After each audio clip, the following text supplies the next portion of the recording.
ప్రగ్టాక్స్ ఛానల్కి ఘన స్వాగతం. ఈరోజు మీడియాలో చూసినా, సోషల్ మీడియాలో చూసినా, యూట్యూబ్లో చూసినా, న్యూస్ ఛానల్స్లో చూసినా ఒకే ఒక అంశం విపరీతంగా చర్చకు దారితీస్తుంది. అదే పాస్టర్ ప్రవీణ్ పగడాల గారి మరణం గురించి.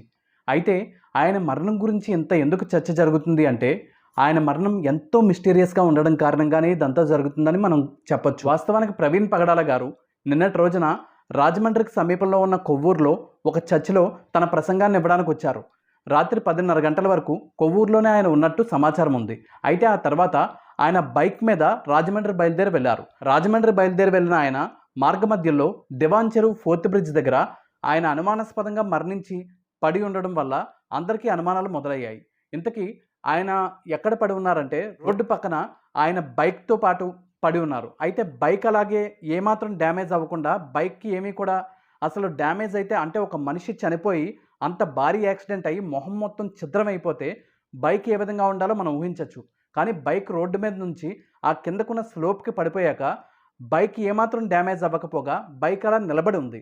అలాగే అక్కడ ఒక చెక్క కూడా ఉంది. ఆ చెక్క మీద రక్తపు మరకలు ఉన్నాయి. అంటే ఆ చెక్కతో కానీ దాడి చేసి ఆయన మొహం మీద దాడి చేసి చంపారా అనేది అనుమానానికి ప్రధానమైన కారణంగా తెలుస్తుంది. అయితే ఇందులో భాగంగా మరింత అనుమానాన్ని పెంచిన అంశం ఏంటంటే, ఆయన అక్కడ అంత దారుణంగా ఆ స్లోప్‌లో పడిపోయిన తర్వాత సాధారణంగా యాక్సిడెంట్ అయ్యి ఒక బైక్ అలా కిందకి తుప్పల్లోకి వెళ్ళిపోయి పడిపోయినప్పుడు అక్కడ ఖచ్చితంగా ఆ మనిషికి ఎవరైతే ఆ కిందకి పడిపోయారో ఆ మనిషికి సంబంధించిన షర్ట్ గానీ, ప్యాంట్ గానీ లేకపోతే అన్నింటికి కూడా చిరిగిపోవడమో, లేకపోతే శరీరం మీద మిగతా చోట్ల కూడా గాయాలవ్వడమో ఇదేదో ఒకటుంటుంది. కానీ ఎక్కడా కూడా ప్రవీణ్ గారికి గాయాలవ్వలేదు. షర్ట్ గానీ, ప్యాంట్ గానీ ఏమీ కూడా చిరిగిపోయినట్టు గానీ, వాటి మీద మచ్చలు గానీ, వాటి మీద మట్టి మరకలు గానీ ఇవేమీ లేవు. అంతకు మించి అన్నింటికంటే ఎక్కువ అనుమానాన్ని క్రియేట్ చేస్తుందేంటంటే, ఆయన అప్పుడు హెల్మెట్ పెట్టుకొనున్నారు. హెల్మెట్ పెట్టుకొని ఉన్న తర్వాత మొహం మీద గాయాలు వాస్తవానికి తగలకూడదు. శరీరం మీద తగలాలి. కానీ శరీరం మీద ఏ గాయాలు తగలకుండా మొహం మాత్రం మొత్తం ఛిద్రమైపోయి ఏదో మొహం మీద ప్రత్యేకంగా ఒక బండరాయితోనో, లేకపోతే ఒక కర్రతోనో దాడి చేస్తే ఎంత మొహం ఛిద్రమైపోతుందో, పచ్చడిగా తయారవుతుందో అంత దారుణంగా ఆయన మొహం అయిపోవడం, అది చూసిన వాళ్ళందరికీ కూడా అనుమానానికి తావిస్తుంది. అంతేకాకుండా గత కొన్నాళ్ళ నుండి ఆయన ఎన్నో బెదిరింపు కాల్స్ కూడా ఎదుర్కొంటున్నారని కూడా తెలుస్తుంది. ఆయన ముస్లిం మతానికి, హిందూ మతానికి వ్యతిరేకంగా, క్రిస్టియన్ మతానికి అనుకూలంగా ఎన్నో డిబేట్స్ ఇవ్వడం. అంటే వీళ్ళకి హిందూ మతానికి, క్రిస్టియన్ మతానికి వ్యతిరేకంగా అని కాదు గానీ, జీసస్‌కి ఆయన మహిమలకి సంబంధించి ఆయన ఎప్పుడూ కూడా డిబేట్స్‌లో పాల్గొంటూ ఉంటారు. బీజేపీ వాళ్ళతో, ఆర్ఎస్ఎస్ వాళ్ళతో, వీహెచ్‌పీ వాళ్ళతో, మహమ్మదీయ సంఘాలతో ఇలా అన్నింటితో కూడా ఆయన డిబేట్స్‌లో పాల్గొని సోషల్ మీడియాలో కూడా ఎంతో యాక్టివ్‌గా ఉంటూ చర్చకు రమ్మనాల్సిందిగా ఆహ్వానిస్తూ ఎప్పటికప్పుడు చర్చిస్తూ ఉంటారు. అయితే దీనికి సంబంధించి 2025 జనవరి 31న ఆయన సోషల్ మీడియాలో అంటే తన ఫేస్‌బుక్ అకౌంట్‌లోనే ఒక మెసేజ్ పెట్టడం జరిగింది. దయచేసి నన్ను చంపకండి, హింసించకండి, షమీ గారితో నా వివాదానికి ముగింపు పలకండి, ఆయన నుండి నన్ను రక్షించండి అన్నట్టు ఆయన మెసేజ్ పెట్టడం జరిగింది. అంటే ఆయన వ్యంగ్యంగా పెట్టారా? అది లేకపోతే సీరియస్‌గా పెట్టారా అనేది తెలియదు గానీ, అది ఇప్పుడు ఆయన మరణించడంతో అది చాలా ప్రాధాన్యత సంతరించుకుంది. అంటే ముస్లిమ్స్‌కి సంబంధించిన మతం గురించి ఆయన మాట్లాడడం వల్ల ఆ పగతో, ఆ కక్షతో ఏవైనా ఈ మరణం అనేది సంభవించిందా? అనేది క్రిస్టియన్స్ అందరిలో, పాస్టర్స్ అందరిలో, ఎంతో మందిలో, ఆయన అభిమానుల్లో ఒక అనుమానాన్ని రేకెత్తించిందని చెప్పొచ్చు. అంతేకాకుండా ఇక్కడ ఈ విషయాల్లో గమనించాల్సిన ఇంకో విషయం ఏంటంటే, ఆయన వాస్తవానికి ప్రవీణ్ గారు హైదరాబాద్‌కి చెందిన వ్యక్తి. హైదరాబాద్‌లోనే వారి కుటుంబం ఉంటున్నారు. అయితే హైదరాబాద్‌కి చెందిన వ్యక్తి బైక్ మీద కొవ్వూరు రావడం ఏంటి? అంటే ఏదైనా ఫ్లైట్‌లో రావచ్చు, ట్రైన్‌లో రావచ్చు, కార్‌లో రావచ్చు. ఏది కాకుండా బైక్ మీద ఎలా వచ్చారు? అంటే హైదరాబాద్ నుండి బైక్ మీద వచ్చారా? లేదా కొవ్వూరులో ఆయన బైక్ ఆల్రెడీ ఉండటం వల్ల కొవ్వూరు నుండి రాజమండ్రి బయలుదేరారా? ఈ అంతటి విషయంలో కూడా క్లారిటీ రావాల్సింది. అంతేకాకుండా ప్రవీణ్ గారికి వేరే ఎవరితో అయినా గొడవలున్నాయా? లేకపోతే వేరే ఎవరితో అన్నా ఇబ్బందులున్నాయా? ఇలాంటి విషయాలేమీ కూడా క్లారిటీ లేవు. ఆయన చనిపోయారని తెలిసాక ఎంతోమంది స్పందిస్తుంది ఏంటంటే, ఆయన ఎవ్వరి జోలికి వెళ్లరు, వివాదాల జోలికి వెళ్లరు, ఎంతో సాత్వికంగా ఉంటారు, మంచిగా ఉంటారు, మంచిని బోధిస్తూ వక్తగా, ప్రవక్తగా తన ప్రతిభను చాటుకొని అత్యద్భుతమైన స్థాయికి చేరుకున్నారు. కానీ ఆయనకి జీసస్ అంటే అచంచలమైన విశ్వాసం. అందరితో చాలా మర్యాదగా ఉంటారు, గౌరవంగా ఉంటారని మాత్రమే అందరూ చెప్తున్నారు. అలాంటి వ్యక్తికి ఇలాంటి మరణం సంభవించిందంటే అది కాకతాళీయమా? యాదృచ్ఛికమా? లేకపోతే ప్లాన్డ్‌గా చేసిందా? అనే దాని గురించే అందరి ఆలోచన ఇప్పుడుంది.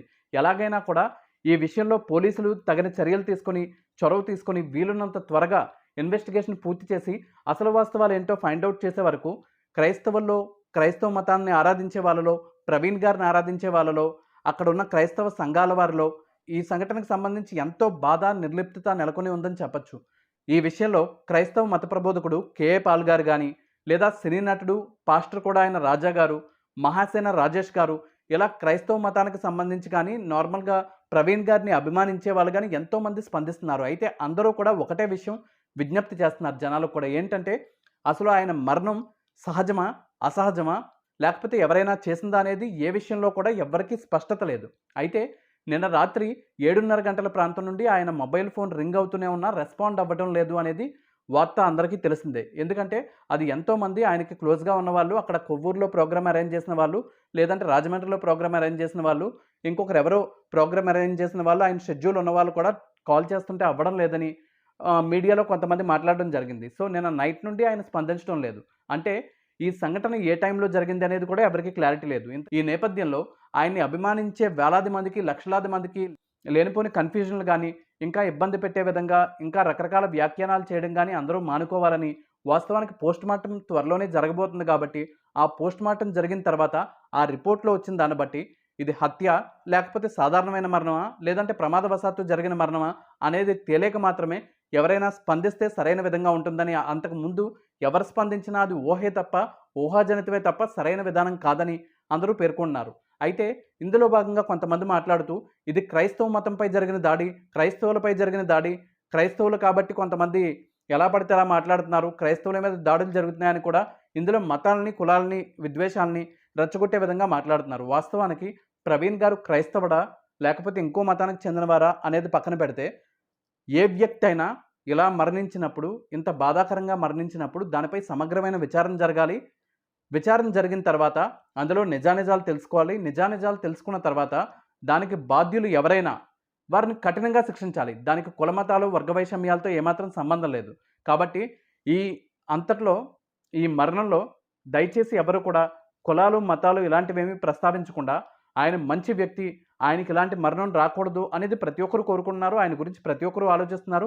వారి కుటుంబం కూడా ఈ సమయంలో ధైర్యంగా ఉండాలని వారి గురించి కూడా అందరూ ఆలోచిస్తున్నారు. ఈ క్రమంలో ఎవ్వరూ కూడా లేనిపోని అపోహలను గాని, అవాస్తవాలను గాని ప్రచారం చేయకుండా పోలీసులు వారి విచారణ ముగించి వాస్తవాలను వెలికితీసి సరైన విధంగా నిర్ణయం తీసుకునే వరకు వేచి చూస్తే బాగుంటుందని ఎక్కువ మంది అభిప్రాయపడుతున్నారు.